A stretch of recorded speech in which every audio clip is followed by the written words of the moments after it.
Senhoras e senhores, bom dia a todos. O Tribunal de Justiça do Tocantins, por meio da Escola Superior da Magistratura Tocantinense, SMAT, tem a honra de sediar o 51º Encontro do Colégio Permanente de Diretores de Escolas Estaduais da Magistratura, COPEDEM. Em 2020, toda a humanidade teve que se adaptar à pandemia da Covid-19, sendo a área do compartilhamento de conhecimentos presenciais uma das mais prejudicadas. Muitas vidas se perderam desde o início deste ano, atípico, e o esforço na busca por uma vacina 100% eficaz e disponível ainda desafia a todos nós. Entretanto, foi também a oportunidade para que pudéssemos nos adequar às novas formas de comunicação, de nos reunir e assim seguir firmes, adaptando as estruturas das nossas escolas da magistratura para as novas diretrizes que deverão ser seguidas. Este encontro simboliza, então, resiliência, adaptação e coragem para enfrentar os desafios futuros.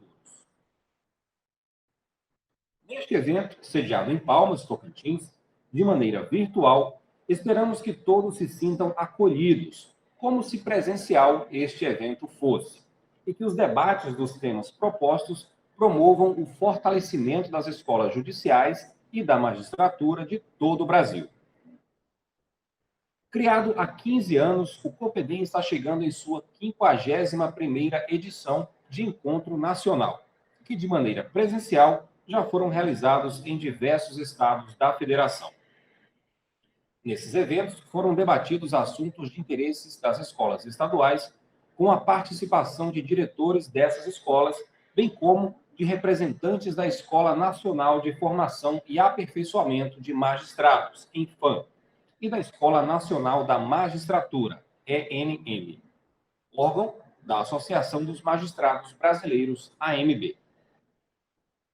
Tem, assim, o Colégio Permanente de Diretores de Escolas Estaduais da Magistratura, COPEDEM, trabalhado para permitir que as escolas de magistratura de nossos estados possam cumprir o que estabelece a Constituição Federal e permitir a adequada formação e aperfeiçoamento da magistratura estadual.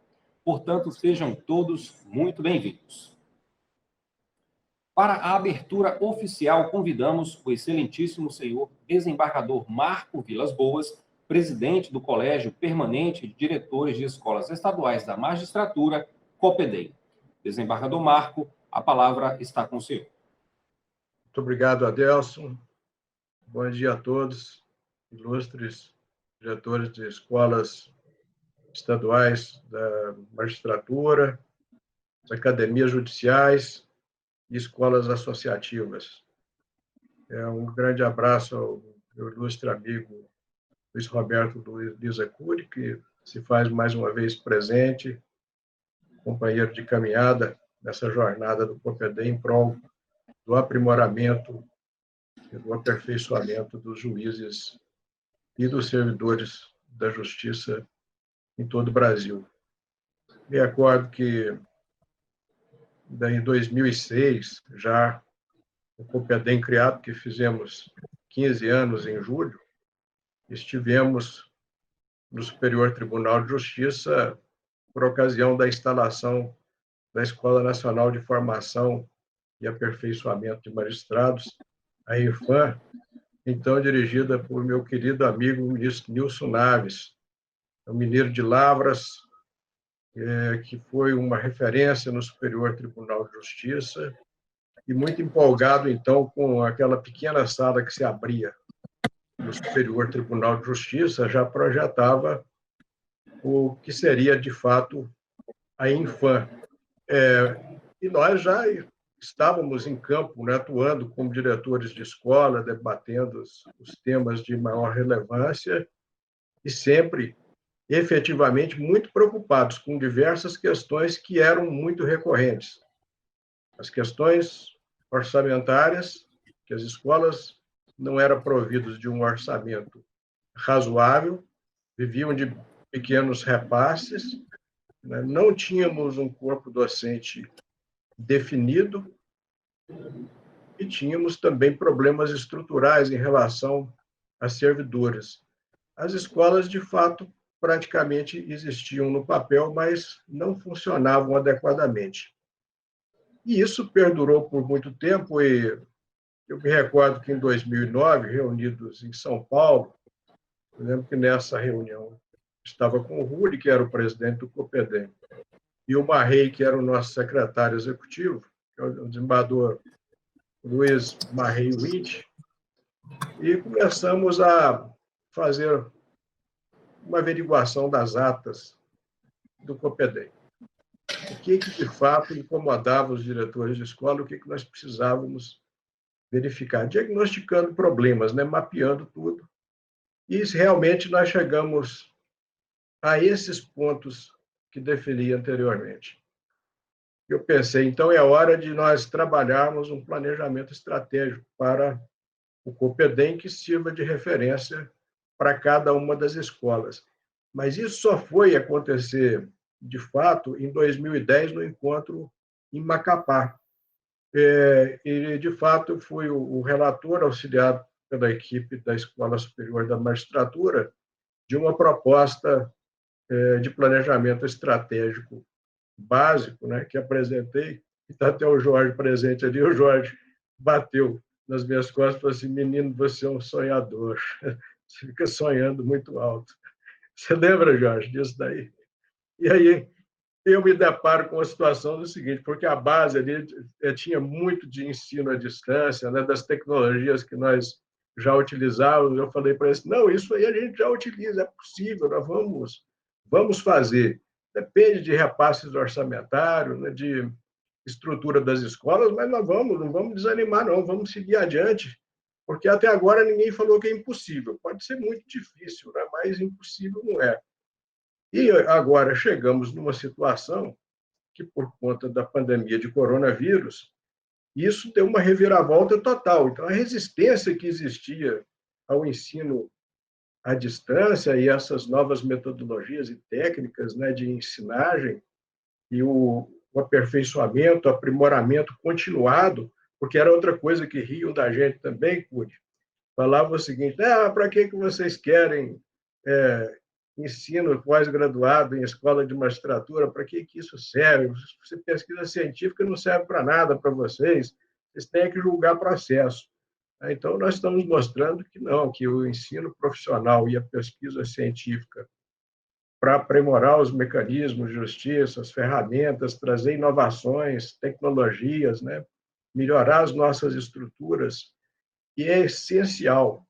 Não existem outros órgãos ou instituições que possam fazer isso por nós. Somos nós mesmos que temos que fazer, porque nós é que estamos dentro e conhecemos a realidade do Poder Judiciário Nacional, a realidade dos nossos tribunais, das varas em que trabalhamos, e que, de fato, somos nós mesmos que temos que diagnosticar os problemas e apresentar as soluções e metas para serem implementadas essas soluções.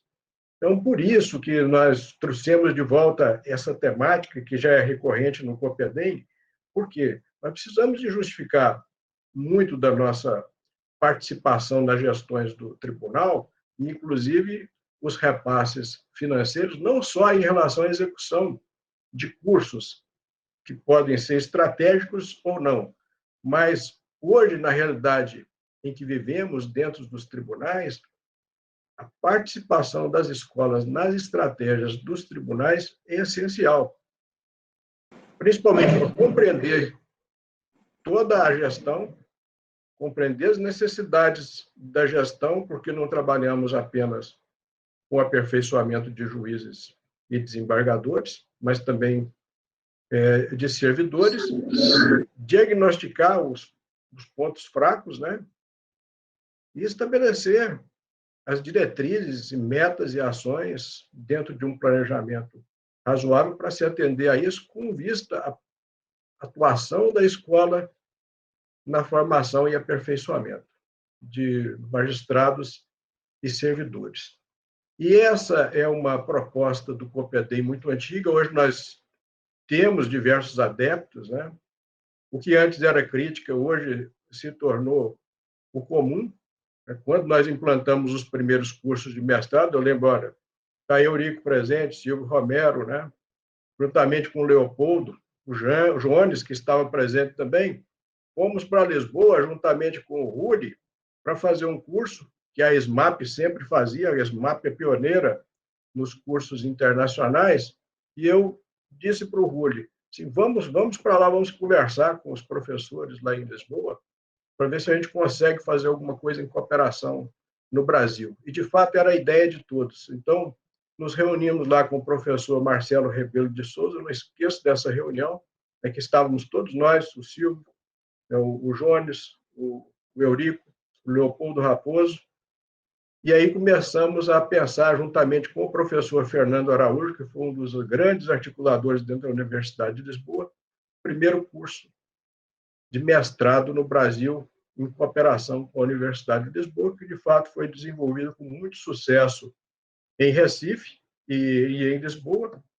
Eu participei dessa turma, formamos 2 turmas em Direito Constitucional e 2 em Direito Privado, com excelente qualidade. Muitos dos colegas ascenderam ao doutorado em Lisboa, como é meu caso e de Jones, né, que fomos para o doutorado, e tivemos um enorme sucesso com isso, e nos rendeu também um convênio com a Universidade de Coimbra para a implantação do primeiro mestrado em cooperação com a universidade no Brasil, que foi feito aqui no Tocantins em 2011, com a Universidade Federal, que existe até hoje um programa permanente de prestação jurisdicional e direitos humanos. Esse estrito senso está em andamento. Com isso, nós quebramos os preconceitos, a academia veio para dentro, compreendeu como é que são as coisas, que, na verdade, não eram juízes querendo tomar lugar de professores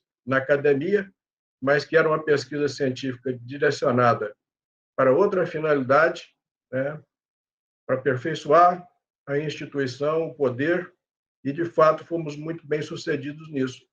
Quebrados os preconceitos, agora, de fato, nós temos vários cursos sendo oferecidos em parceria, né?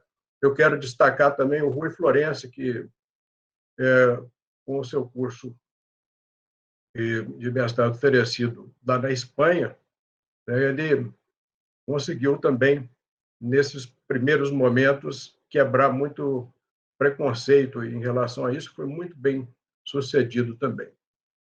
De modo que eu penso que esse foco nós não podemos perder, e ele está todo voltado a esse objetivo na data de hoje, de modo que nós vamos começar com o professor Roberto Lisa Cury, que é o entusiasta da área, principalmente do ensino à distância, do ensino profissional, tem nos ajudado muito dentro do Conselho Nacional de Educação e na CAPES, na qual ele é membro, e, de fato, nos ajudou sensivelmente a formalizar perante as autoridades de ensino nacionais, em atendimento à Lei de Diretrizes e Bases e todas as normativas do MEC, CNE e CAPES, né, esses cursos que oferecemos e que agora, de fato, vão nos proporcionar essa perspectiva de formação continuada, lato e estrito sensu. Porque eu penso que é algo que os juízes almejam, os tribunais almejam, que esse aperfeiçoamento não seja apenas de cursos de curta duração, né, e que a cada dia se tornam mais necessários por conta da complexidade e da dificuldade dos casos que têm surgido para o Poder Judiciário resolver. Então, é com essas palavras de entusiasmo, de muita alegria, de muito saudosismo, mas também de muita felicidade em revê-los, que eu declaro aberto mais essa reunião do COPEDEM, o 51º COPEDEM, e já de imediato devolvo a palavra para o Adelson para formalizarmos aí a sequência das ações. Muito obrigado a todos. Obrigado, desembargador Marco Vilas Boas, presidente do COPEDEM, que acabou de fazer a abertura oficial da 51ª edição. Agora, neste momento, assistiremos a um vídeo institucional produzido pela equipe da SMAT Tocantins sobre o Copedem. Há 15 anos, o Colégio Permanente de Diretores de Escolas Estaduais da Magistratura, Copedem, desempenha importante papel ante o compartilhamento de conhecimentos, troca de experiências e incentiva a formação de magistrados do Judiciário brasileiro. Com o objetivo de uniformizar as atividades didáticas e acadêmicas no estudo do direito, com vista ao crescimento intelectual do magistrado, o Copedem trabalha em defesa dos princípios, prerrogativas, independência e funções institucionais de todas as escolas judiciais e estaduais da magistratura. Realiza o intercâmbio entre as escolas com a troca permanente de experiências funcionais, administrativas e culturais. E promove a realização de eventos que estimulem os magistrados ao aprofundamento no estudo de temas jurídicos e questões judiciais. Assim, o Copedem trabalha para permitir que as escolas de magistratura de nossos estados possam cumprir o que estabelece a Constituição Federal e permitir a adequada formação e aperfeiçoamento da magistratura estadual.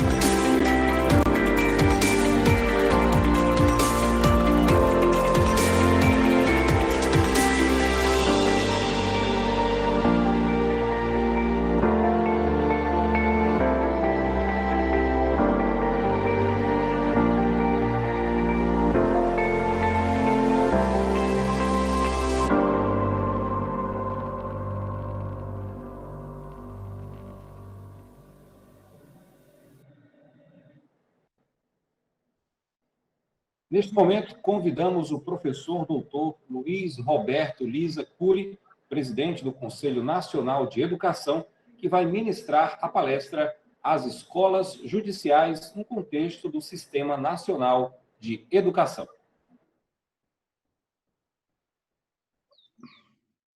Muito obrigado. Obrigado mais uma vez, querido desembargador Marco Antônio, pelo convite, não é? Acho que já é a minha 10ª e pouco participação nesse evento, o que me dá muita honra. E aí eu disse, eu estou com Covid, né?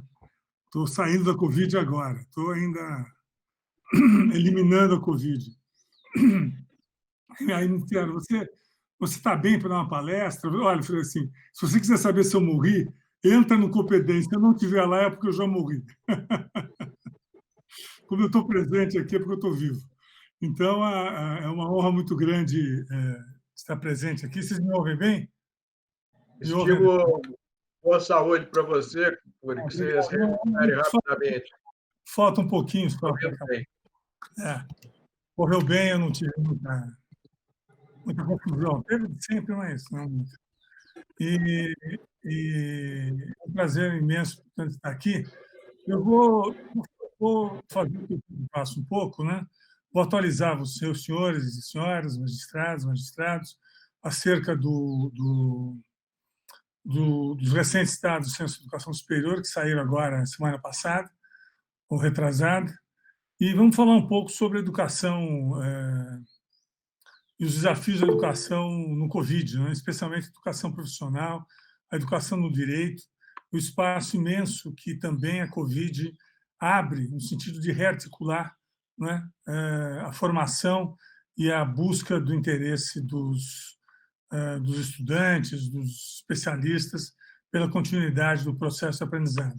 A Covid deixou marcas trágicas, vai deixar ainda muitas, vai ampliar a desigualdade, vai ter problema muito sério ainda no país, mas também vai deixar lições importantes no sentido de reordenamento, de reorganização do espaço acadêmico, do espaço de formação e de aprendizado. Portanto, eu vou começar, eu vou pedir para passar eu fiz uma apresentaçãozinha, eu não vou seguir ela desagradavelmente, mas eu vou só usar algumas coisas. Tá, né? Bom, primeiro,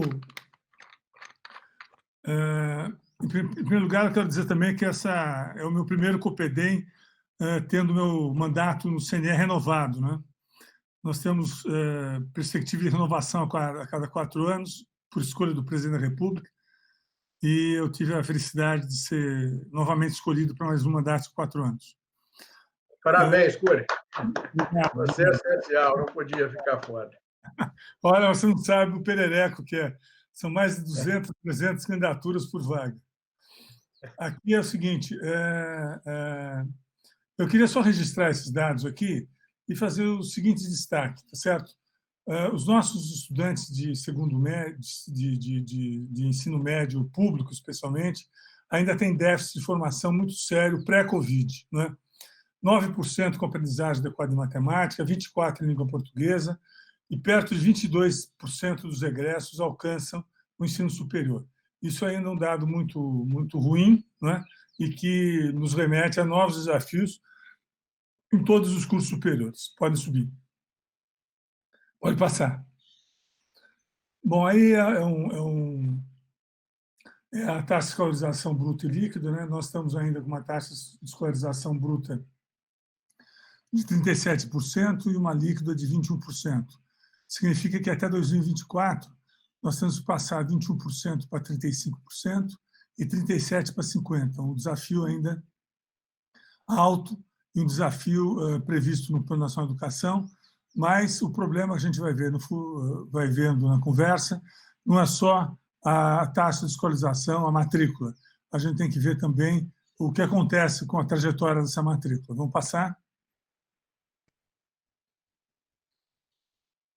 Aqui à direita é do ensino médio, né?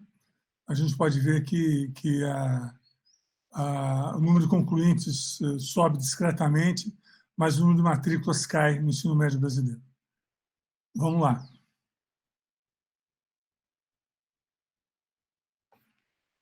Aqui é um dado também alegórico, é um percentual da população com educação superior por faixa etária comparativamente aos países da OCDE, não é? O Brasil, de 25 a 34 anos, tem um percentual de população de 21% na educação superior, contra 47% da OCDE. E nas matrículas de 55 a 64 anos, o Brasil fica com uma média de mais ou menos 13%, contra 27% da OCDE. Pode passar. São dados conjunturais que vocês sabem sempre que eu mostro, né? Aqui a concentração da matrícula não muda. Matrícula brasileira de educação superior ainda concentrada no Sudeste e perdendo força nas regiões assimétricas, mais assimétricas brasileiras, Norte e Centro-Oeste. Pode passar. E nós sabemos que a matrícula, que a educação superior, é uma forte, digamos assim, fonte de correção de assimetrias regionais, né? Trata-se de um indicador de informação e conhecimento, e parece que, em vez da informação e conhecimento abater a assimetria, aqui a assimetria abate a informação e o conhecimento. Aqui são dados renovados do Censo de Educação Superior, que saiu há 2 semanas atrás, né? Nós alcançamos 8.603.000 matrículas totais no Brasil, sendo 2.080.000 públicas e 6.523.000 particular, né, ainda mantendo a relação de 75% a 25%. Né? A matrícula do EAD, no entanto, teve uma boa subida, passou para 2.450.000, né? Teve a mais significativa alta em relação ao conjunto da educação superior em 2019. Pode passar.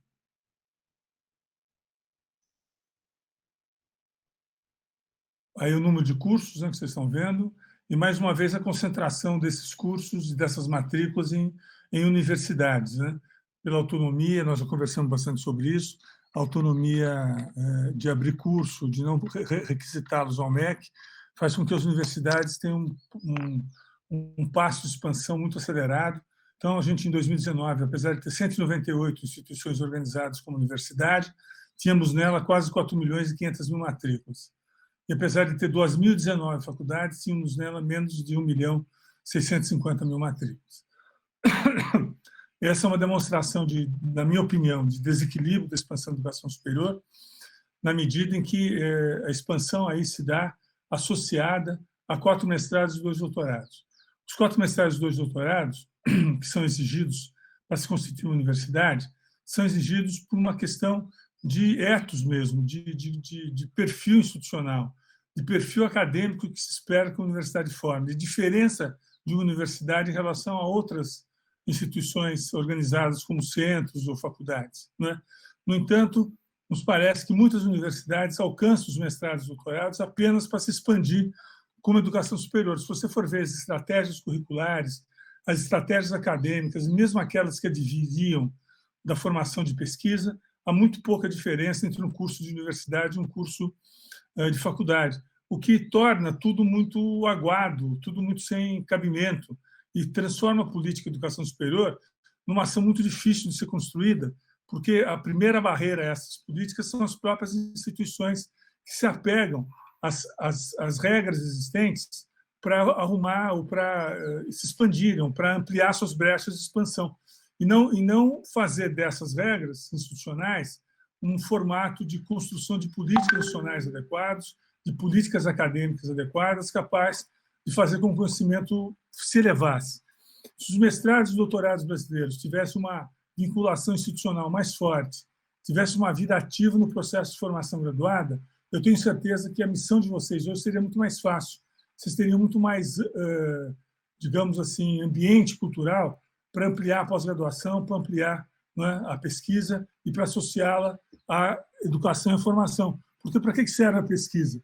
A pesquisa serve para ser associada, não é, a algo, ou associada a um desempenho econômico, a um bem econômico, a uma patente, ou associada a metodologias de conhecimento, ou ao próprio avanço, não é, das fronteiras do conhecimento, mas também servem para formar novos profissionais. Não é? Sem pesquisa, sem a profundidade da relação do ensino-aprendizado, do pesquisador, com as áreas de conhecimento, com os estudantes, é difícil a gente garantir um aprendizado adequado. Fica sempre aquela coisa de desfile de conteúdo, busca-giz e memória. Memória, memória, memória. Então, é um pecado que o Brasil, com o ambiente de mestrado e doutorado que tem hoje, né, que, aliás, já alcançou a meta do PNE em relação à matrícula e à tese defendidas, não consiga transferir essa capacidade para a formação. O que vai acontecer é que, não fora atividades como essa de vocês, aí, comandada pelo meu querido Marco Antônio, nós teríamos, talvez no futuro, um déficit de sucessão nas profissões brasileiras. Nós não conseguiríamos formar gente tão boa quanto tínhamos, certo? Isso não é uma coisa difícil de acontecer, não.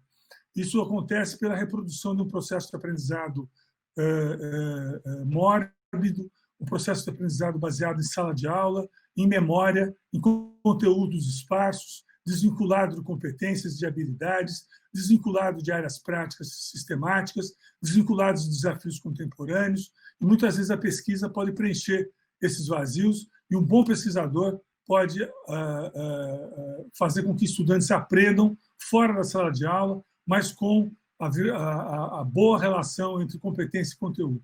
Eu acho que isso é um desafio permanente, e toda vez eu falo aqui e acrescento outra vez, tem que acrescentar esse desafio, não é, nas escolas de governo, tem que acrescentar esse desafio nas escolas de magistratura, quanto mais lá, porque é por aí que virá, talvez, melhores exemplos de graduação e de formação graduada. Quando nós fomos convidados pelo Ministério da Justiça a fazer uma pequena revisão nas diretrizes curriculares nacionais de direito, as quais vocês estão bem participando.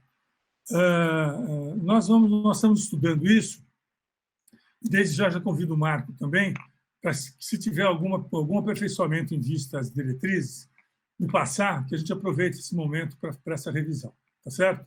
Mas eu acho que uma revisão, nesse instante, tem que ser aproveitada para a gente rever padrões fundamentais da formação.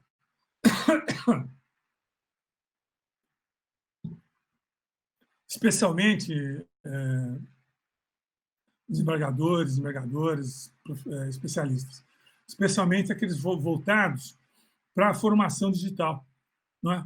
A gente tem que conversar um pouco sobre isso, que a formação digital é um dos espaços abertos pela Covid, imprescindível para a formação, como a gente vai ver. Pode passar.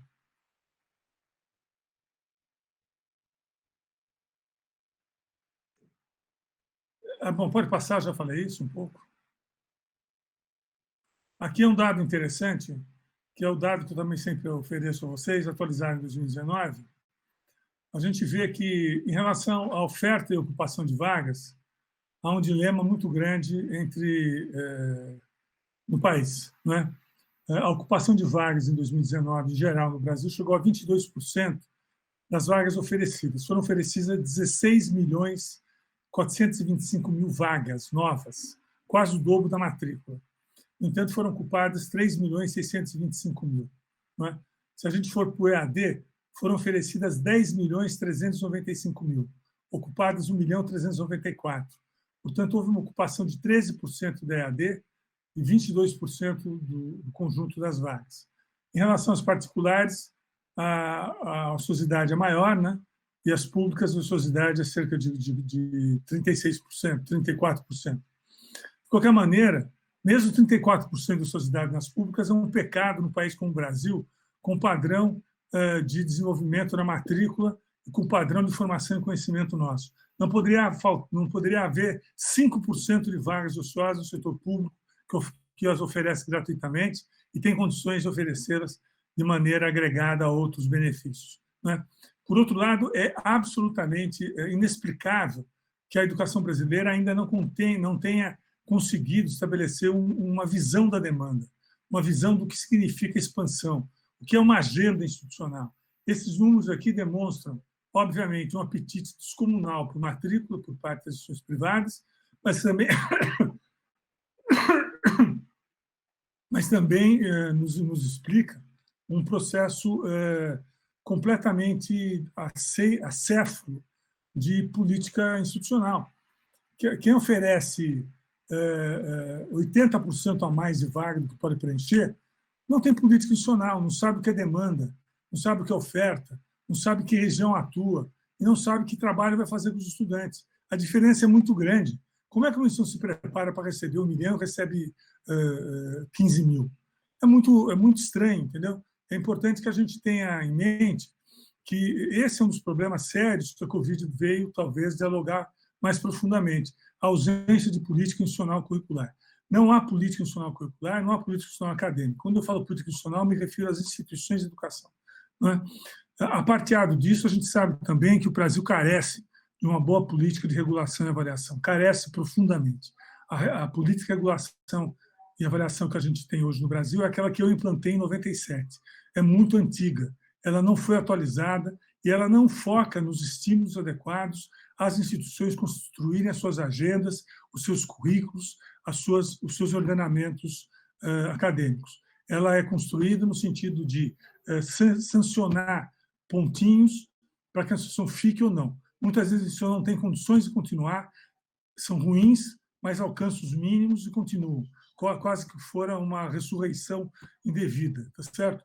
E elas continuam vivendo sem poder e acabam fechando. Não é? O CNE hoje recebe de 20 a 30 processos mensais de descredenciamento voluntário. Elas não aguentam. Não é? Também elas não são estimuladas por políticas de avaliação a construírem as suas próprias políticas. Elas são estimuladas a preencher formulário do PPC, do PDI, da CPA, o Marco Antônio sabe bem disso. Elas não são convidadas a construir políticas. Né? E isso desrompe, isso é absolutamente, digamos assim, divorciado do que se espera de uma instituição. Quem vai alcançar a sociedade? Não é minha avó, não é o secretário, não sou eu no CNE. Quem vai alcançar a sociedade é a instituição. E a instituição, para alcançar a sociedade, ela tem que gerar compromissos com ela. A que compromisso que ela vai gerar com ela? Qual é o tipo de compromisso? Se ela é levada a um processo de autorreprodução de matrículas, se ela é levada a um processo completamente insano de expansão, se ela não é levada a políticas internas de aprofundamento da qualidade, se ela desconhece metodologias diversas de aprendizado, se ela não separa competência de conteúdo na formação, como é que ela vai ensinar alguém? Tá certo? E quando são universidades, com pós-graduação em estrito sensu e mestrado, que teriam um pouco mais de experiência acadêmica, elas isolam o mestrado e doutorado apenas como forma de ampliar a expansão e não como forma de inserção de novos fatores acadêmicos no processo, né, de formação. O que é muito ruim, isso acontece em geral. E esses dados demonstram, não precisa ser gênio, é só ir no censo e ler os dados, o que o Brasil mesmo faz, o governo, o INEP faz esses dados. não é? Nós, no CNE, temos a obrigação de ler esses dados, é por isso que eu falo tanto deles, vocês têm a obrigação de conhecer para saber onde é que nós estamos indo na educação superior. Isso é pré-Covid, hein? Né? Isso é um ano antes da Covid. Portanto, é muito relevante nós entendemos, por exemplo, que diretrizes curriculares nacionais não são formulários, não é uma ordem regulatória, não é uma portaria. É uma resolução que tem a função de instruir uma política institucional curricular na instituição. As diretrizes de direito hoje, se não forem encaradas assim, elas são impraticáveis, elas não conseguem ser aplicadas, não é? Porque não se trata de cumprir tabela em horário, não sei o que ali, não é isso. É construir uma nova forma de aprendizado por competência, é construir a diversidade do aprendizado, é trazer relevâncias do aprendizado prático para a instrução de conteúdos em competência, não é? É fazer com que os estudantes consigam tornar cognoscível todas as etapas de aprendizado do curso e não fazendo por etapas, não é, vinculadas à memória. Não é? Hoje em dia, essa educação por conteúdo que você aprende no primeiro semestre, você já esqueceu no segundo, e tem que fazer a revisão para o terceiro. Não, competência você vai formando conhecimento até atingir a fase, não é, de conclusão do curso, não é, assimilando os espaços e ampliando a sua visão de quem será você no futuro. Isso é uma competência. Quais serão as suas competências? As minhas podem ser diferentes de vocês. Tá certo? E, no entanto, nada disso acontece. Se trata de educação superior, na verdade, como se fosse um rio empedrado. A água passa, esbarra, vai, fica e deu. O que foi, foi. O que não foi, não foi. Nós precisamos parar com isso. Se a gente não parar com isso, vai ser muito difícil a gente recuperar, não é, a imensa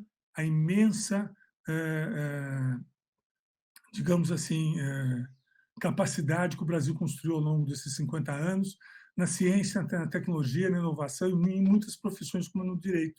Tudo isso vai ser diluído, não é? Por gerações e gerações que estão vindo atrás da gente, que não têm condições que estão vindo na nossa frente, que não têm condições de manter essa capacidade, essa qualificação. Não é? A gente vai entrar numa crise de sucessão de conhecimento, para além da crise de ignorância, de falta de acesso, de baixo aprendizado, vamos entrar numa crise de sucessão de conhecimento, de sucessão profissional. As pessoas que a gente forma hoje não são tão boas quanto formavam no passado. Isso fica absolutamente claro nos dados do censo. A gente vai continuar vendo os dados do censo para reforçar um pouco essa visão. Portanto, não se constrói uma diretriz curricular usando-a como formulário, recebendo a visita do MEC depois do INEP para dizer se fez ou não a diretriz. Não é assim. A diretriz tem que ser construída com os estudantes, com os alunos, com professores, com os pesquisadores, tem que impactar a agenda da instituição e tem que gerar, sobretudo, compromisso com a sociedade. Sem compromisso com a sociedade, não há como a sociedade receber do conhecimento o que ela tem que receber. Conhecimento, hoje, conhecimento desde o final do século XIX, é o principal fator, não é, de existência humana, de organização da humanidade. Não é? O conhecimento é de uma responsabilidade imensa. Tudo que se produzir nas escolas, tudo que se organizar em conhecimento, vira economia, vira relacionamento, vira direito, vira interação e inclusão social, ou pode virar tudo ao contrário. Muito bem, vamos continuar.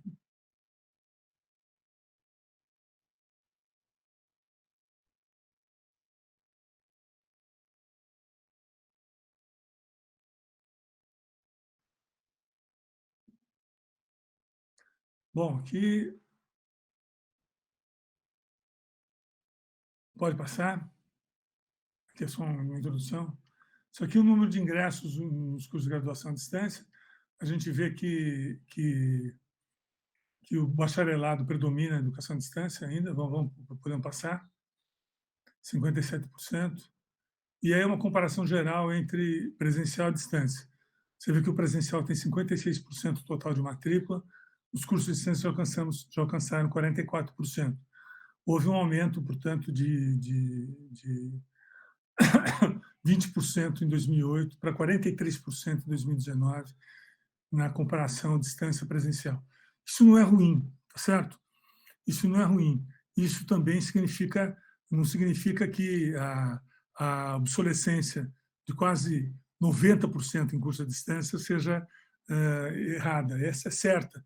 Só que aumentou tanto a matrícula, né, mas aumentou muito mais a oferta de vaga, mas muito, muito, muito mais. Né? E é por isso aquela obsolescência de vaga. Essa relação presencial à distância não é uma coisa nociva. Se a gente for entender o que é um curso à distância, para que ele serve e como é que é possível transformá-lo num curso adequado. Né? E aí eu vou falar um pouco disso. Aí eu vou falar um pouco disso.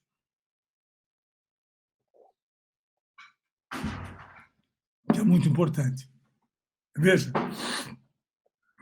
até a Covid-19, cursos à distância, até hoje, na verdade, né? Mas cursos à distância eram aprovados, eram credenciados, eram avaliados de maneira separada do presencial. Essa realidade ainda continua. Que mensagem que o MEC passa por uma instituição que tem 2 projetos avaliados diferentes? É que são 2 projetos, eles não são um projeto só. Um curso à distância que não se transforma num projeto único numa instituição está fadado ao fracasso em relação à sua consistência, em relação à sua relevância. Não é? Hoje em dia, no Brasil, a maioria dos cursos à distância eles são absolutamente segmentados em relação aos presenciais. Segmentados mesmo. É corpo docente diferente, é projeto diferente.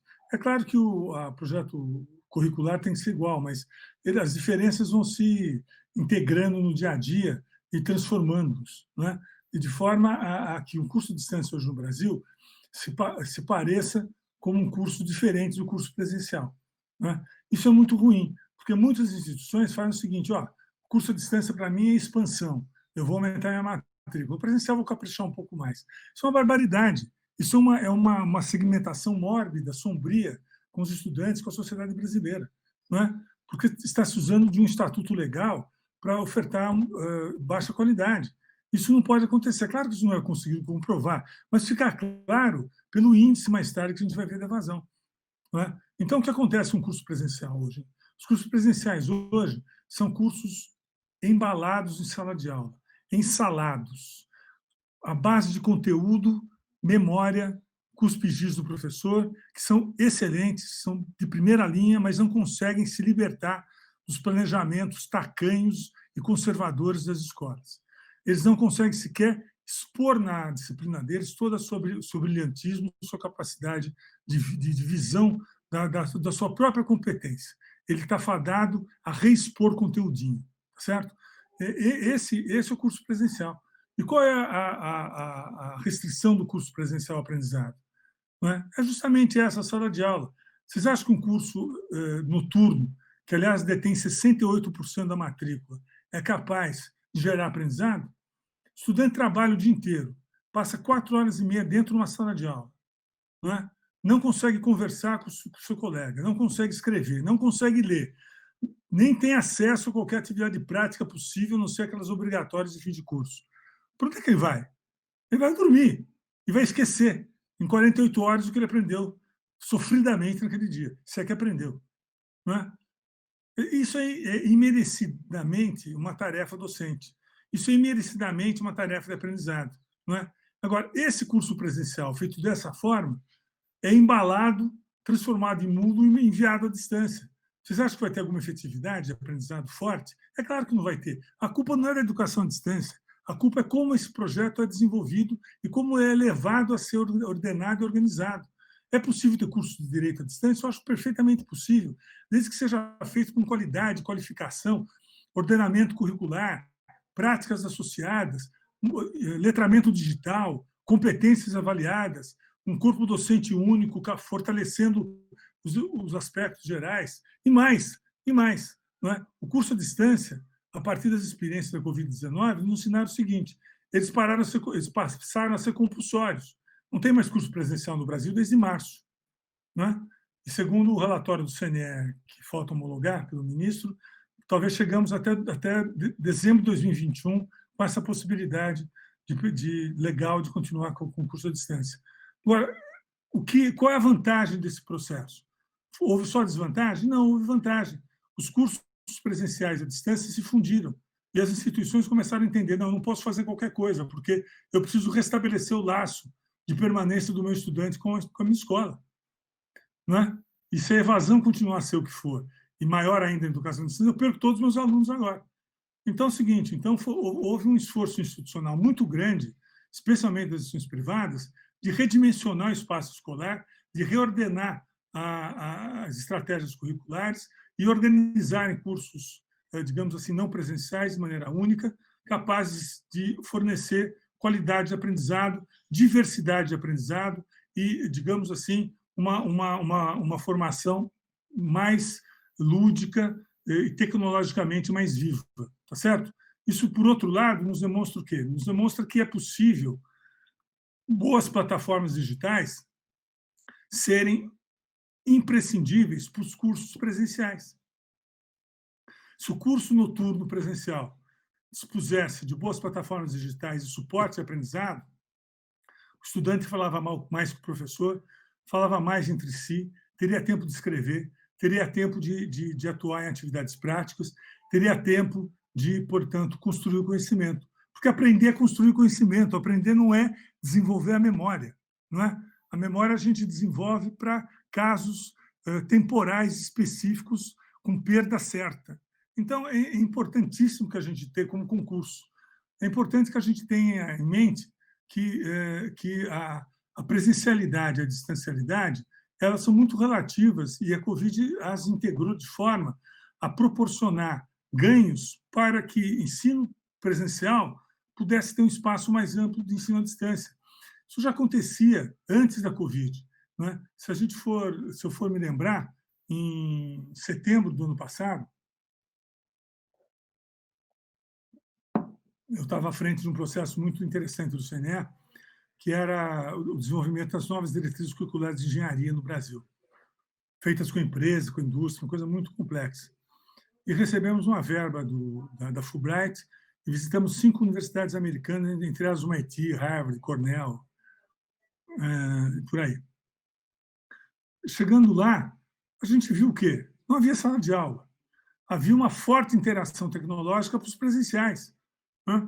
As salas eram reduzidas ao interesse dos professores em apresentar os estágios mais profundos da teoria, em discutir com os estudantes o que eles estavam aprendendo até agora, em fazer exercícios ou rodadas de atividades, não é? E os estudantes estudavam sozinhos, liam sozinhos, ficavam pelos corredores em grupo, fazendo relatório, faziam um relatório espontâneo. O relatório espontâneo, no MIT, por exemplo, tinha um valor imenso. Não é? O professor não pedia o relatório, recebia de um grupo de estudantes, aquilo tinha um valor imenso para o estudante. Não é? E aquilo virou prática. Nada disso coincide com essa curricularidade, digamos assim, côncava que a gente desenvolve no Brasil. Nada coincide, tá certo? E eu tenho certeza que o impacto da Covid para essas grandes universidades de ordem mundial foi muito menor, porque eles continuaram a exercer sua atividade com qualidade, sem essa presencialidade, digamos assim, gosmica, né, que se exige hoje, né, regularmente pelo Ministério da Educação. A presencialidade deve ter um outro conceito, uma outra noção, e a distância também. Né? Não se pode imaginar que tudo que é distância é chutado do campus e tudo que é presencial é grudadinho numa sala de aula.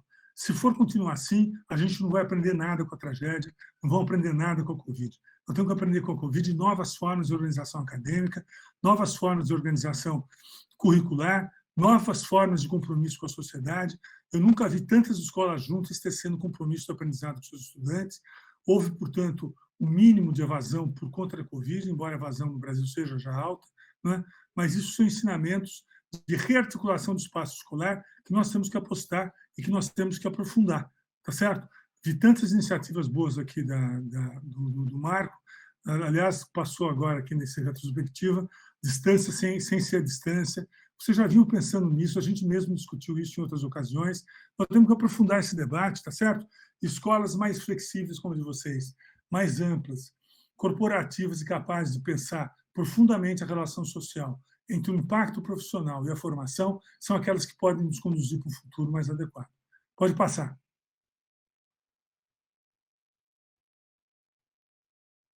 Não pode passar aqui, Rede. Eu não vou. Se eu ficar aqui, a gente vai sair daqui. Coitado. Ó, isso aqui é o que eu falei, a matrícula noturna equivale a 68% da privada, tá certo? E, em geral, a matrícula noturna no Brasil equivale a 57,6% da matrícula brasileira. a matrícula noturna. Vocês imaginem a falta de acesso ao aprendizado. Então, a falta de acesso não é por outros motivos, não tem rede, não tem internet. A falta de acesso é porque tem muita sala de aula não ensinando. Tá certo? Essa é a grande falta de acesso ao aprendizado brasileiro.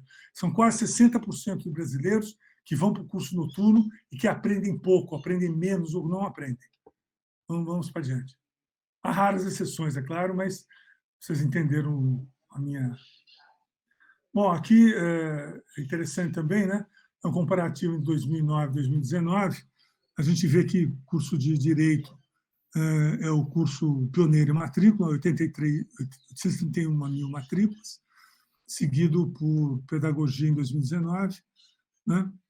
E Administração e Contabilidade. Se a gente for pegar Contabilidade, Administração, Pedagogia e Direito, a gente vê uma imensa concentração de vagas no Brasil, o que também não faz bem para nenhuma política de desenvolvimento acadêmico, né? Nem faz bem para o direito e nem faz bem para o Brasil, né? Essa imensa concentração, que é resultado do quê?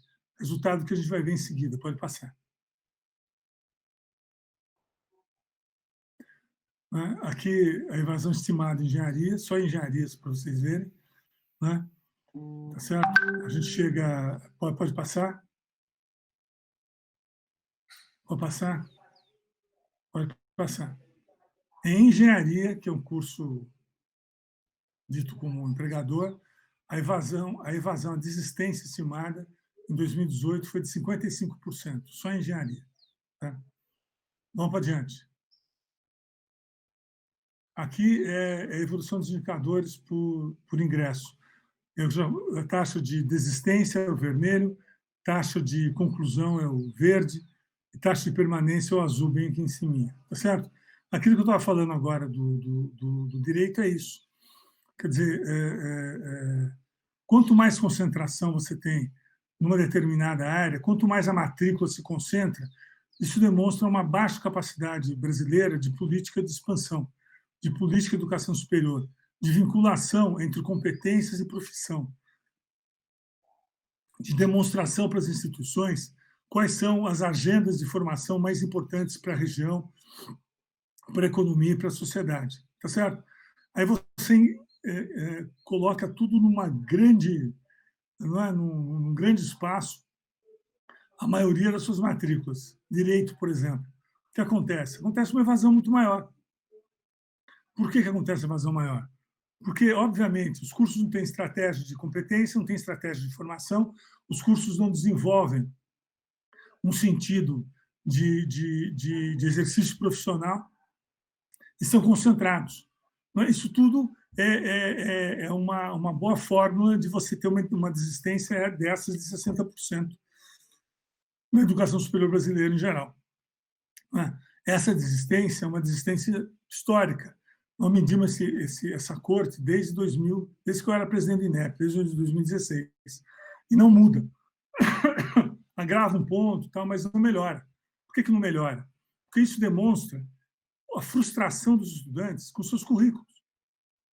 Isso demonstra a frustração que os estudantes têm ao iniciar um curso e verificar que ele não tem sentido, ou que ele não conseguiu produzir sentido na competência que ele vai desenvolver, que ele não saberá quem será quando sair do curso, que o fato da diplomação e do egresso significa pouco mais do que um concurso público para ele. Esse é o grande desânimo, é essa a grande perda, é essa a grande obsolescência da matrícula. É por isso que a demanda arrefeceu no começo do curso e aumenta a desistência do meio para mais. Nós temos que entender que as pessoas reagem a oportunidades. O conhecimento só é relevante porque ele integra a vida. Se ele para de integrar a vida, se ele passa a ser burocratizado, as pessoas vão adquirir conhecimento em outros lugares, com as próprias práticas, com as famílias, com os seus negócios, ou por aí. Mas ele sabe que aquele esforço demandado pela universidade não está servindo nada. Né? E ao concentrar a matrícula, esse grau de desistência também se concentra, por óbvio. Né? Por óbvio. Então, veja, porque não é possível que quase 1 milhão de pessoas por ano no Brasil queiram estudar direito. Né? Isso é uma atratividade forjada por uma expectativa falsa, que é do concurso público, que eu não sei mesmo o que eu vou fazer, então vou fazer direito. Isso é falta de convocação da universidade. A universidade não sabe mais convocar os cidadãos para as disciplinas, para os cursos. A universidade abriu um imenso abismo entre ela e o setor econômico. Não estou nem falando de pesquisa, estou dizendo o seguinte: elas não sabem nem para que formam seus próprios estudantes. Muitas universidades só formam seus estudantes para tirar nota no ENAD, e para ver se sobe o seu conceito. Ninguém se forma estudante baseado numa profunda avaliação do egresso, numa profunda verificação de competência, num profundo diálogo com os setores, numa profunda identificação de agendas e de espaços de compromisso que possam criar com a sociedade. E se a universidade não faz isso, quem faz? A minha avó morta? Não, coitada, ela está morta. Ninguém faz isso. A universidade tem que fazer. A empresa também não vai bater na universidade e dizer das novas oportunidades e requisitos. Tá certo? Ela está sobrevivendo no mercado. A universidade é que tem que reverter esse jogo. A universidade é que tem que trazer inovação para a instituição, novas práticas jurídicas, novas práticas transformadoras institucionais, para que as instituições mudem, se inovem e comecem a gerar emprego, e não enfiar egresso em fila de emprego. Certo? Eu acho que isso é importante para a gente ter em mente o tamanho, Marco Antônio, dos nossos desafios no processo de formação especializada, numa área tão sensível para o país. Porque todo esse esforço que vocês fazem acaba sendo diluído nesse oceano de incerteza, nesse oceano de água turva que a gente vê aqui.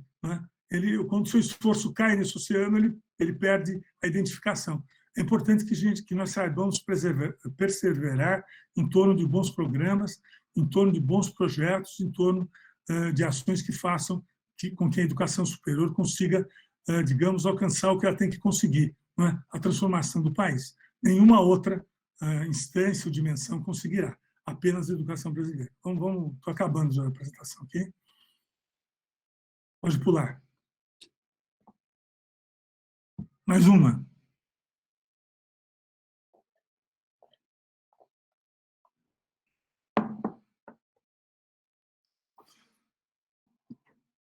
Está me ouvindo?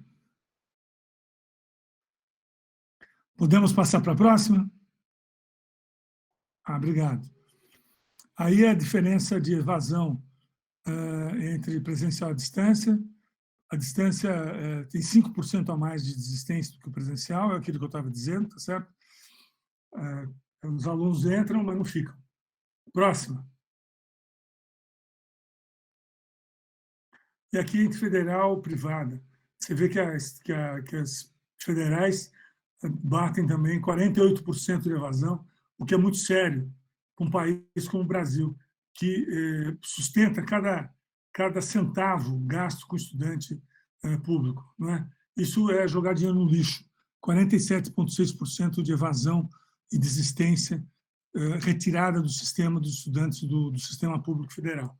Então, eu acho que a gente tem que olhar mais bem para os dados do censo e tentar, a partir daí, ver onde é que os reforços das políticas têm que ocorrer.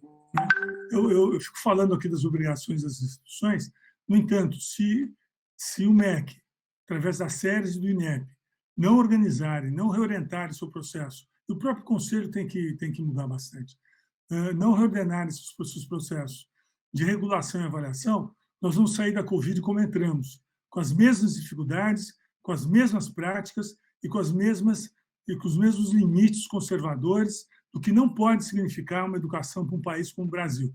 Nós podemos perder a economia inteira nossa, a gente não pode perder a educação, a gente não pode perder a capacidade nossa de produzir conhecimento, porque é ele que produz a economia. A economia não produz conhecimento, é o conhecimento que produz a economia. O conhecimento produz direito, o conhecimento produz igualdade, o conhecimento produz intervenção social, o conhecimento produz inclusão e proteção à sociedade, como é o trabalho de vocês. Portanto, se não houver uma nova avaliação, um novo procedimento regulatório, capaz de entender essas liberdades necessárias das instituições, para que elas se organizem em políticas institucionais e não se mortalizem, e nem muito menos se segmentem em políticas, digamos assim, pequenas e concorrentes entre si, o que acontece hoje, nós não vamos sair no estágio que a Covid nos empurrou, que é o estágio, pelo menos, da rearticulação e da reflexão acerca do espaço escolar, acerca dos desafios e novos compromissos da escola com a sociedade, certo? Eu acho que essa é a grande mensagem de hoje aqui, para vocês, né? E é fundamental que o direito, que o esforço de vocês estejam direcionados nessa linha, né? A possibilidade de vocês fazerem programas de mestrado, doutorado, muitos deles vinculados à graduação, é imensa e muito rica.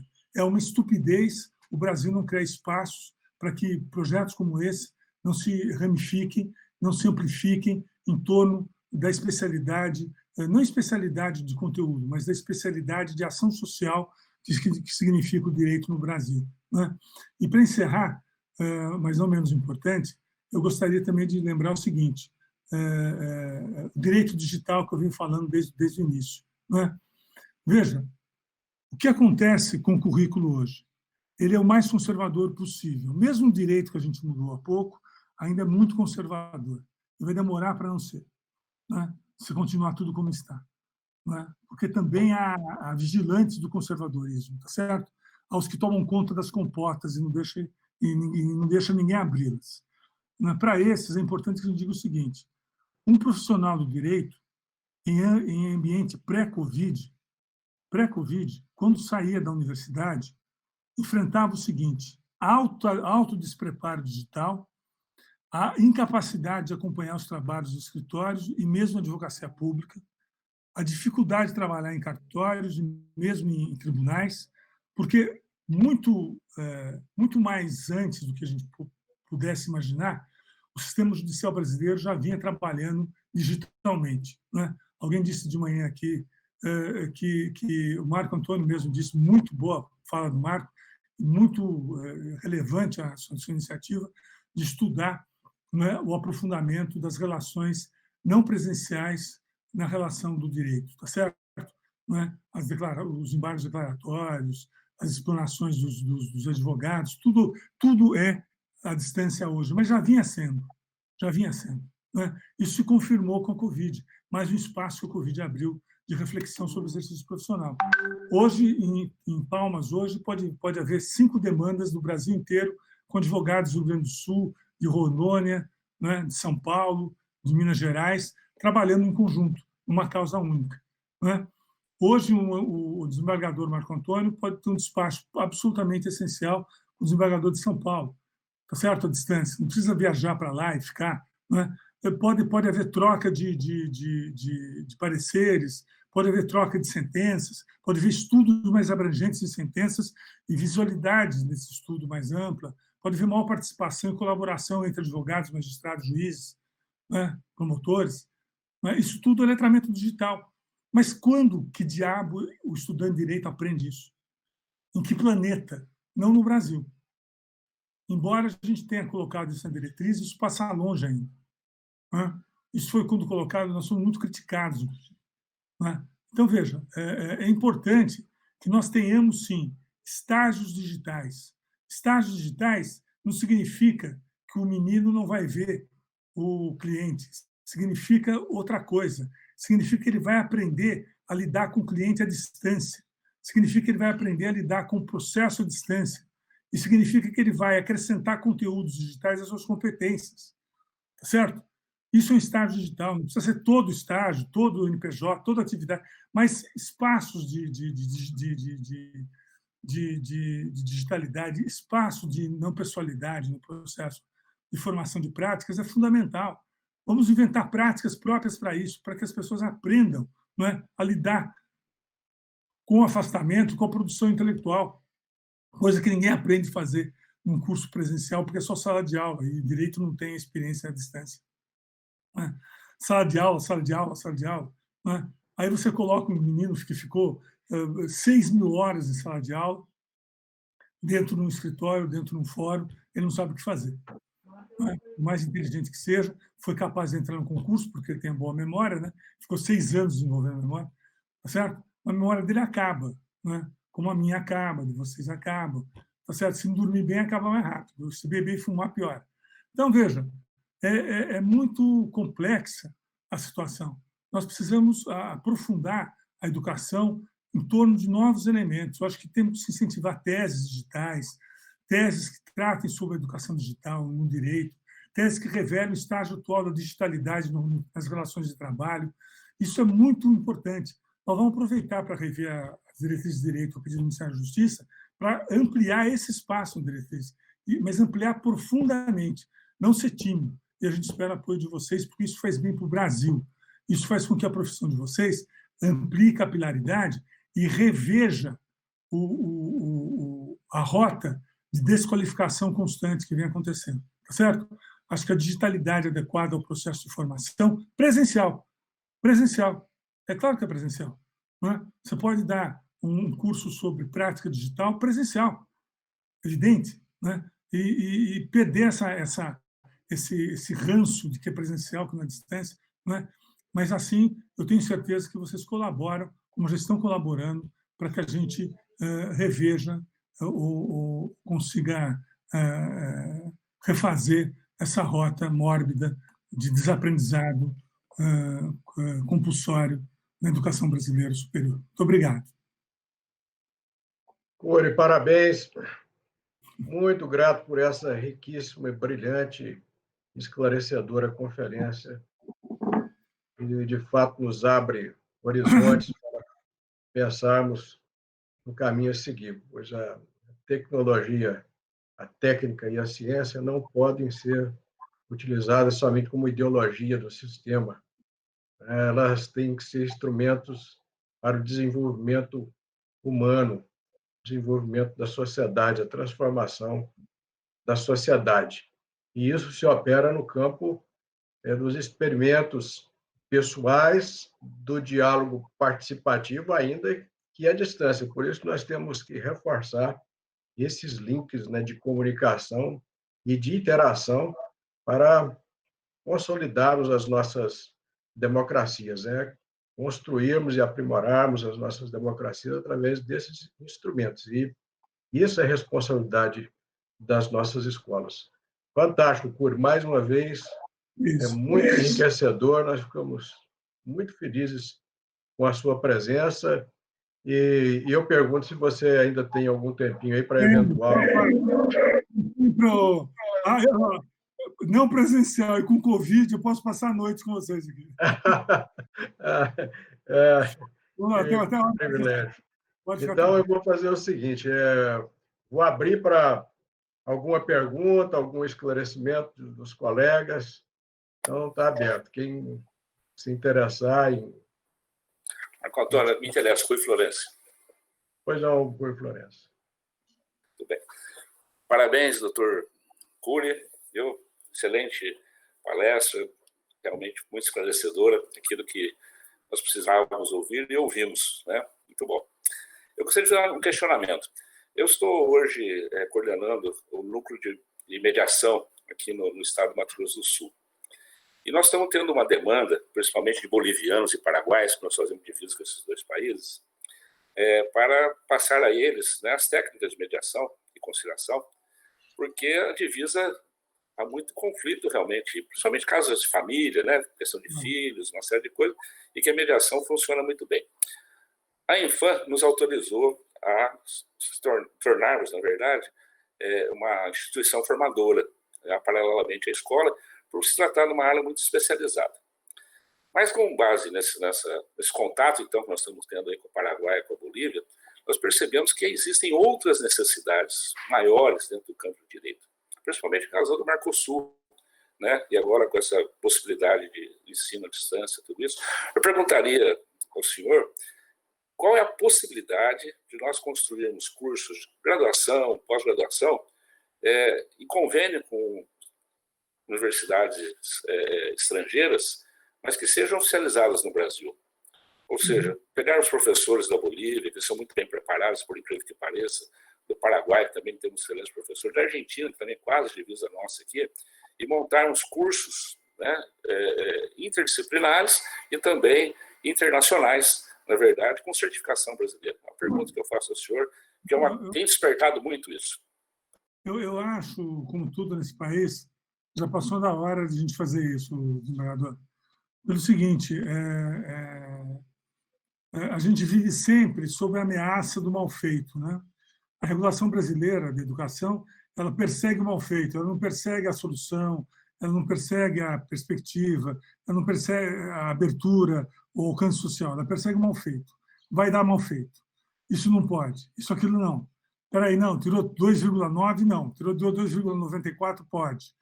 Então, assim, é uma mistura de burocracia com uma atitude tipicamente de supervisão, tá certo? A supervisão, sim, persegue o mal feito, mas você não pode persegui-lo na regulação, na organização geral das coisas. A organização geral das coisas tem que dar margem a expansões, não é? A atribuição positiva da educação à sociedade. Não pode restringi-la como a supervisão restringe, porque a supervisão pega pessoas que fizeram mal feito. Não é? Agora, você não pode pegar pessoas que não fizeram mal feito e já sugerir que elas vão fazer. Então, esse é uma penalização, um traço, não vou dizer da política, isso não é política, né? Mas é um traço da prática da regulação brasileira há décadas. Não é culpa desse governo. Certo? Por outro lado, o Brasil foi protagonista de diversos acordos de cooperação regional. Um deles é o Mercosul, que agora virou Arcosul, né? Que permite justamente isso, oferta regionalizada de cursos. Né? Por um outro lado ainda, há décadas passadas, foi feita uma iniciativa que eu acho que não deu em nada, que foi de criar universidades em espaços binacionais. Né?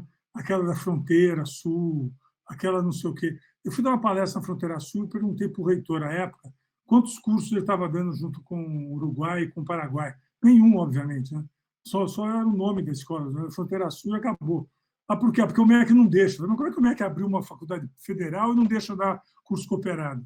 Não, a regulação não admite. Mas então por que vocês existem? Não é? Bastava as universidades locais, não precisava criar vocês aqui. Eu falei mesmo. Né?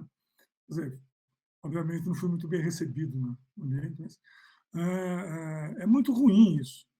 Né? Então, a sua percepção, além de ser correta, é necessária, desembargador Rui, por isso tudo. Acho que é importante a gente desenhar um projeto, né? E eu tenho certeza que não há restrição regulatória para isso, há sim um conservadorismo preconceituoso imenso por parte de agentes públicos e de universidades, tá certo? Em organizar um espaço dessa natureza que o senhor disse, um espaço interdisciplinar focado para cursos que possam ser registrados nas suas próprias escolas. Né? Então, sei lá, a Smart poderia ficar... eu falo Smart, Copedem, vou falando. A Smart poderia ficar responsável por um núcleo de disciplinas de mediação, né? Emitiria um certificado, esse certificado teria validade de composição de crédito em cada uma universidade que enviou estudantes para esse evento. Seria um espaço, aí sim, trinacional, Bolívia, Colômbia e Brasil, de formação. Eu me associo ao senhor no sentido de ajudá-lo a construir isso. Muito obrigado. Vou procurar. Nem sei que eu consigo, mas eu sei que eu... Professor Silvio Romero. Bom dia a todos. Eu peço permissão ao meu diretor, doutor Adalberto Mello, para falar em primeiro lugar e me dirigir à pessoa do desembargador Marco Antônio Vilas Boas e o nosso presidente Luiz Roberto Cury. A SMAP, conforme foi bem dito pelo desembargador Marco Vilas Boas, ela conseguiu uma coisa inédita. Conseguimos fazer um convênio com a Faculdade de Direito da Universidade de Lisboa para que ministrasse o curso de mestrado aqui em Pernambuco. A SMAP não certificava, a SMAP não indicava professores, a SMAP somente cedeu a sala de aula. Então, os professores vinham, é como se o curso, podemos assim dizer, fosse todo presencial em Lisboa. A gente só facilitou para que os alunos, que eram os magistrados, pernambucanos, de tocantinense, mineiros, de todo o Brasil, pudessem assistir essas aulas no Brasil, por conta de que muitos tribunais não davam autorização para que ele se ausentasse por um ano para cursar esse mesmo curso na própria Lisboa. Então, nós conseguimos, a exemplo, como era feito com Angola, com Moçambique, que os professores da Faculdade de Direito de Lisboa viajavam para Moçambique, viajavam para Angola, a gente disse, olha, esse curso nessa estrutura que é permitida pela Faculdade de Direito de Lisboa, vamos aplicar aqui. A gente não tinha gerência nos professores, na metodologia, em nada. Era como se o curso fosse aquele estrangeiro dado lá em Lisboa. E, de certo modo, teve uma repercussão, e essa repercussão, não vou entrar tanto em detalhes, mas que isso, de certa forma, nós tínhamos, a título de exemplo, como professores, o atual presidente da República de Portugal, o professor Marcelo Rebelo de Sousa, era um dos professores dessa cadeira, o professor Menezes Cordeiro, que é um maior civilista, da Europa, hoje até supera muito os alemães, e recebemos bastante críticas da coordenação de direito, na época, dizendo que o curso não poderia ser feito. Fiz uma consulta à própria CAPES. A CAPES disse não havia proibição nenhuma em se fazer esse curso, porque a certificação era da própria Faculdade de Direito de Lisboa. A certificação não era da SMAP.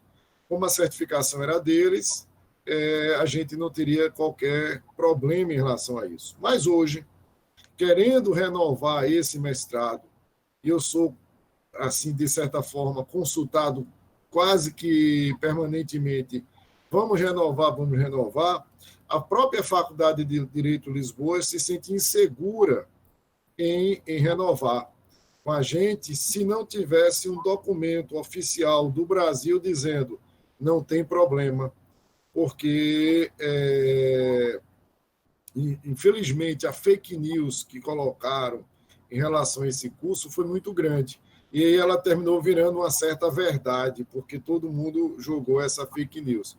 Então, hoje, teríamos condições, aí a minha pergunta, com certificação da Faculdade de Direito de Lisboa, ministrar esse curso em Pernambuco, que a gente tem uma relação muito boa, a gente tem 20 anos de intercâmbio e convênio com Lisboa. A diretora, que é minha amiga, a professora Paula Vaz Freire, disse: Silvio, se eu tiver um documento do Brasil dizendo que não há problema, eu faço. Eu não quero ter o estresse do passado que nós tivemos. Então, é quase que uma pergunta, lamentação. Então, é isso que eu apresento para o senhor e muito obrigado. Isso, senhor Silvio Romero, um prazer estar com o senhor outra vez. Veja, não há nenhuma restrição, certo? Não é igual o senhor pedir autorização para o seu vizinho para convidar o vizinho de cima da rua para ir na sua casa. Não é? O senhor não precisa pedir para o seu vizinho de lado convidar o seu vizinho da frente para ir na sua casa. É o senhor que está chamando.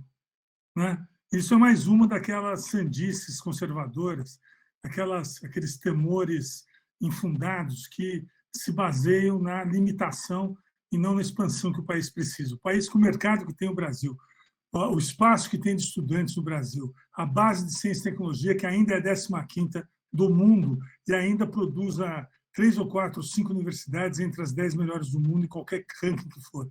Quer dizer, qualquer ranking que for não, mas saiu agora da América Latina, a gente tem 4, 5 universidades entre as 10. Quer dizer, no THE, que é o internacional, a gente está com 3 entre as 50 melhores. Veja, a gente tem ainda, resistentemente, frente à dificuldade de recursos, tudo que o senhor sabe mais que eu, conseguimos manter essa base. Mas qual é o problema da gente expandir essa base e manter atividades dessas, inclusive como de cooperação? Porque amanhã esses professores vão vir para o Brasil dar aula. Amanhã esses professores vão poder abrir programas de intercâmbio entre 2 boas universidades. Amanhã esses professores vão eles próprios fazer intercâmbio entre estudantes. Isso é uma barbaridade, é uma profunda barbaridade. Então, não tem cabimento, tá certo? A Universidade de Lisboa pode ofertar o que ela bem entender aqui. Se houver estudante, a legislação que manda é a dela, não a sua. Não é? Se a legislação dela manda ou não a coíbe fazer isso, ela deve fazer, em primeiro lugar. Em segundo lugar, eu não tenho nenhum professor do Conselho Superior da CAPES, eu posso me manifestar, vai ter uma reunião acho que dia 24 na CAPES, me manifestar em relação a isso, me manda, via Marco Antônio, um pouco essa historinha escrita, que eu vou simplesmente fazer um balizamento com o decreto, com a resolução 7 de 2017, que é que o CNE mandou para a CAPES, que é o CNE organizando a CAPES, para saber se há algum tipo de questão que eu tenho que superar, mas não há. Se eu lhe garanto, não há. Isso é um desserviço de fofoca que fizeram contra a educação brasileira, especialmente no direito. Se o senhor me permite só um acréscimo, a Universidade Federal de Pernambuco, aqui, eu também sou professor da Universidade Federal de Pernambuco, eu sou professor da Faculdade de Direito aqui do Recife, coloca como exigência uma comprovação de residência no exterior e que o curso tenha sido todo realizado no exterior. Aí esses alunos que vêm à universidade de fora, e aí um detalhe, não tem isso em norma nenhuma. Pior nenhum. Mas eles botam. Isso é uma maluquice. O curso à distância foi ofertado por Portugal. Por que eu tenho que morar? Se Portugal não exige que eu more lá, por que que o reitor da Federal de Pernambuco exige? Exato. Isso não tem cabimento, professor. Cabimento. Isso é passivo, inclusive, da ação judicial, por excesso de poder. Que conversa é essa? Eu estou impondo uma regra regulatória a Portugal? Que coisa! Exato. Infelizmente, o senhor deu exemplo. Eu gostaria de ter evitado exemplo. Muito obrigado ao senhor. Já estou satisfeito, já ganhei meu dia hoje e vou fazer um memorândozinho para o professor Marco Vilas Boas. Foi excelente. Eu não ganho todos, mas tento todos. Tá? Excelente. Muito bom. Essa fechou com chave de ouro. Então, tá bom. Pergunto se algum colega ainda quer fazer alguma intervenção.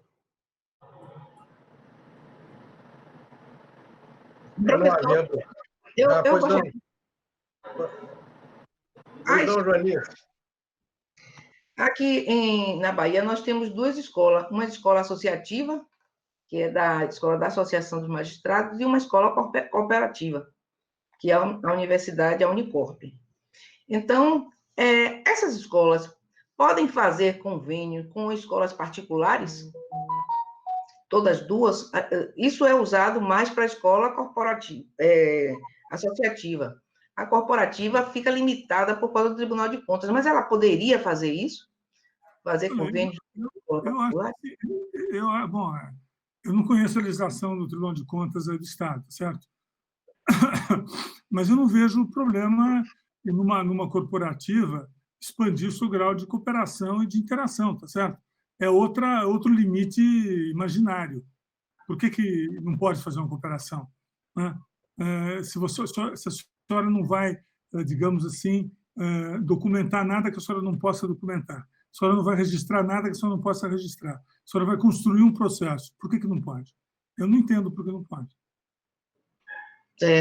Aliás, deixa eu fazer uma intervenção. Isso aí foi uma batalha que nós vencemos logo no começo da implantação dos nossos sistemas de contratação de professores, quando a gente tinha que fazer a contratação de algum especialista que não tínhamos no quadro de servidores ou de juízes dos tribunais, porque os tribunais, inicialmente, tribunais de contas, queriam que tivesse uma licitação, e falou assim, olha, mas essa contratação é algo totalmente diferenciado. Claro. Porque você vai pelo professor que tem acervo, tem a melhor qualidade, que é aquele que serve mais para aquele momento, e isso não tem como você fazer um certame para poder contratar.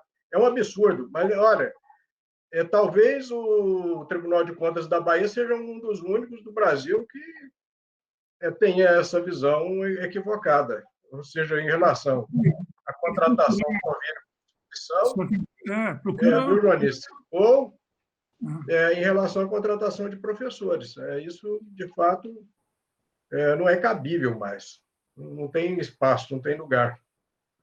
Mas temos diversas escolas, academias judiciais, que têm feito isso, têm feito convênios, inclusive com particulares, para ministrar diversos cursos.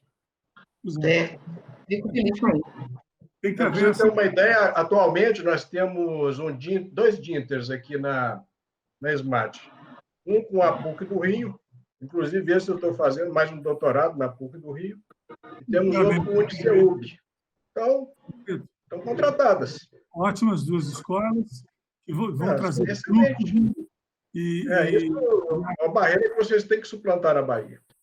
É isso aí. Eu acho que tem que pegar esses eventos e passar para a Bahia.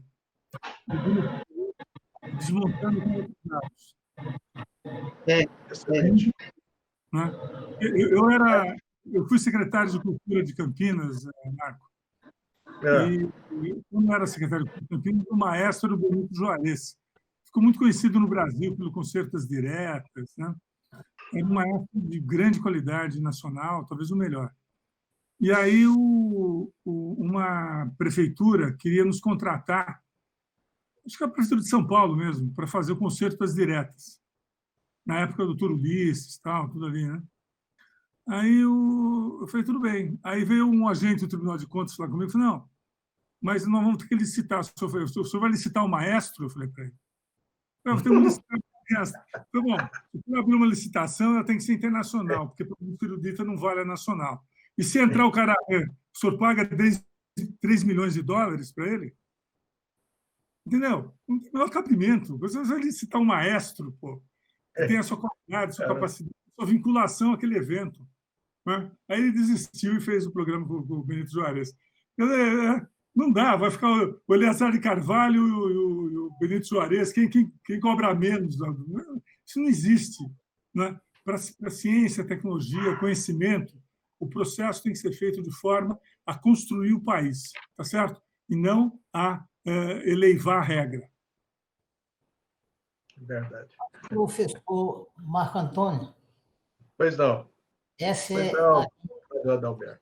Estão me vendo, né? Essa é a minha primeira intervenção na Copedem, nessa manhã memorável. E já vi que o nível da Copedem é altíssimo. Em primeiro, professor Marco Antônio. Antônio ou é Antônio? Antônio. Sim. Escolher um professor como o doutor Ars Longa, de alto nível.